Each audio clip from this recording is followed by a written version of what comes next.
ازيكم؟ فرع نادي الزمالك الجديد في مدينة 6 أكتوبر. الواحد نفسه يصحى كده في يوم على خبر افتتاح الفرع الجديد لنادي الزمالك مدينة 6 أكتوبر.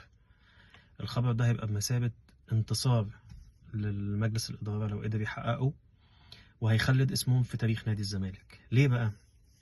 الأرقام اللي بتتقال والموافقات اللي موجودة اللي احنا بنسمعها الأيام ديت إن هو هيقدر يدخل من 30 ل 40 ألف عضوية جديدة لنادي الزمالك، وتقريبا متوسط سعر العضوية من 300 ألف ل 400 ألف حسب الموافقات بتاعت الجهة الإدارية. انت حضرتك بتتكلم في دخل من تقريبا 900 مليون جنيه أو مليار جنيه.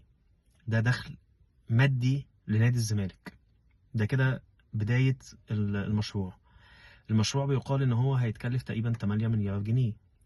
التكلفة ديت في رجال أعمال هم اللي هيتكفلوا بيها، وهياخدوا منه جزء استثماري، وهياخدوا منه جزء يعملوا فيه مشاريع استثمارية تضخ لنادي الزمالك حسب ما يقال من 15 ل 25 مليار جنيه في السنوات القادمة. يعني المفروض مرحلة الإنشاء تقريبا بيتكلموا من 3 سنين ل 4 سنين لانتهاء المرحلة الكاملة لإنشاء نادي الزمالك بفرع 6 أكتوبر، حسب المخططات الموجودة وحسب الرؤية اللي موجودة. إن هيبقى فيه سكن للناشئين، وهيبقى فيه ملعب للتدريب، هيبقى في استثمارات كبيرة جدا موجودة، هيبقى في طفرة نوعية لأعضاء نادي الزمالك أو أعضاء الجمعية العمومية. الكلام ده أنا كمشجع زملكاوي ده المفروض إن هو يخليني يعني أكون في قمة سعادتي.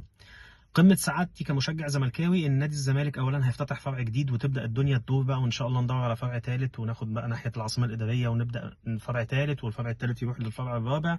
خلاص عرفت الدنيا بتدور إزاي، والساقية تجري معاك، والفلوس تبدأ تبقى فيها تطور بالنسبة لك، وخلاص عرفت الموضوع ماشي إزاي وتقدر تطور من نفسك.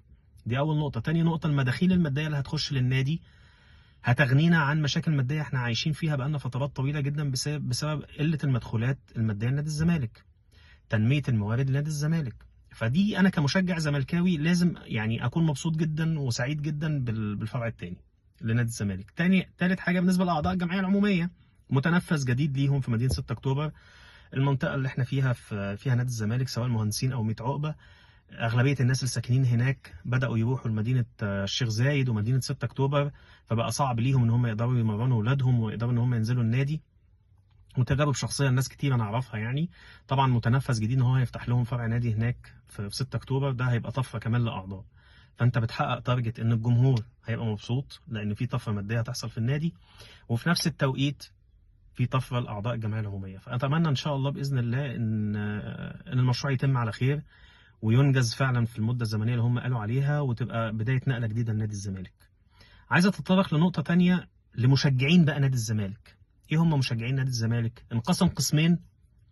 قسم بيشير صور بقى اللوادر ومش عارف ايه والكلام ده كله، وبيقول ان ده فنكوش وان ده مش هيحصل والكلام ده كله. جزء تاني بيدافع عن مجلس الاداره باستماته زي ما يكون هو اللي مشرف على المشروع نادي الزمالك ومعاه الداتا بتاعته ومعاه كل تفاصيله. هو السؤال بسيط جدا، انت كمشجع زملكاوي ايه اللي يهمك؟